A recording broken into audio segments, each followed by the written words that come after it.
సూపర్వైజర్గా అందులో పనిచేసే టెక్నికల్గా ఉన్నటువంటి వాళ్ళందరినీ ట్రైన్ చేసి వాళ్ళతో నడిపారు. అట్లా కాకుండా వాడి ఉద్యోగ భద్రత ఎక్కడ పోతుంది? మీరు బ్యాటరీ వెహికల్ అని ప్రమోట్ చేసిన తర్వాత ఏడికి పంపిద్దాం అనుకుంటున్నారు?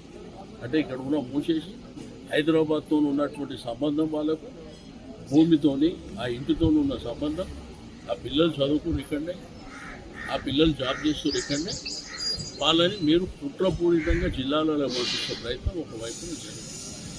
రెండోది వాళ్ళ న్యాయమైనటువంటి డిమాండ్లు ఉన్నాయి కదా, మరి ఆ న్యాయమైన డిమాండ్లను మీరు పరిష్కరించకుండా ఇన్ని రోజులు డ్రామా చేసి మేము ఇష్టం ఉన్నట్టు మాట్లాడి, మరి ఇప్పుడు చేతులు కాలిన తర్వాత ఇప్పుడు లేలే మేము అది చేస్తాం ఇది చేస్తాం మాట్లాడి కరెక్ట్.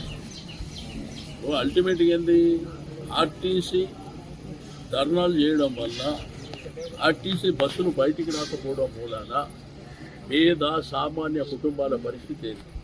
ఈ ఫ్రీ బస్సు ఎక్కడెక్కుతారు మీ మహిళలుగా? ఈ రాష్ట్రంలో ఉన్నటువంటి మహిళా మండు నేను ఫ్రీ బస్సు ఇచ్చినాను, ఏడెక్కాలి ఇప్పుడు? ఏడెక్కాలి. అదేవిధంగా పేదవాళ్ళు ఇబ్బంది పడతారు. ఆర్టీసీ అనేది ది బెస్ట్ సౌకర్యం, ట్రాన్స్పోర్టేషన్లో బెస్ట్ సౌకర్యం పేద మధ్య తరగతి కుటుంబాలు. ఎందుకంటే ఎక్కువ మొత్తంలో డబ్బులు చెల్లించి వాళ్ళు ట్రావెల్ చేయలేదు. బట్ అల్టిమేట్గా నిన్న రాత్రి నుంచి స్టార్ట్ అయింది. కాబట్టి నా యొక్క సూచన ప్రభుత్వానికి, వెంటనే వాళ్ళ న్యాయపరమైనటువంటి డిమాండ్లని వెంటనే చేయండి. First demand. రెండోది, వాళ్ళని గవర్నమెంటు రెగ్యులర్ ఇప్పటికే సపరేట్ బాగా అల్టిమేట్గా చూసాం కాలం మీద. రాష్ట్రంలో ఈ రోజున ఆర్టీసీ సమ్మె చెప్తున్నా కదా, ఆర్టీసీ సమ్మె అనేది వాళ్ళ యొక్క హక్కుల కోసం వాళ్ళు అనేక సందర్భాల్లో గవర్నమెంట్ వచ్చినప్పటి నుంచి కేసీఆర్ గారు ఒక కార్యక్రమం ఏం చేశారు, దీంట్లో కొన్ని లక్షలాది మంది కుటుంబాలు దీని మీద ఆధారపడ్డాయని చెప్పి ఆర్టీసీ కొంత ఇబ్బందికరమైన పరిస్థితి ఉంది కాబట్టి వీళ్ళని గవర్నమెంట్ ఎంప్లాయీ కింద ట్రీట్ చేయాలని చెప్పి మేము క్యాబినెట్లో నిర్ణయం తీసుకున్న తర్వాత గవర్నర్కి పంపించినాం. గవర్నర్ గారు క్లియర్ చేయాలి.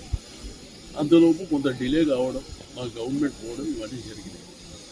ఇక వీళ్ళు ఏంటంటే ఊకదప్పుడు ఉపన్యాసాలు తప్ప వాళ్ళ ప్రాబ్లం ఏముంది, వాళ్ళ పరిస్థితి ఏముంది? ఇప్పుడు వాళ్ళ ప్రాబ్లం ఉంది ఒకటేంటంటే ఉద్యోగ భద్రత అనేది చాలా ప్రధానమైనది.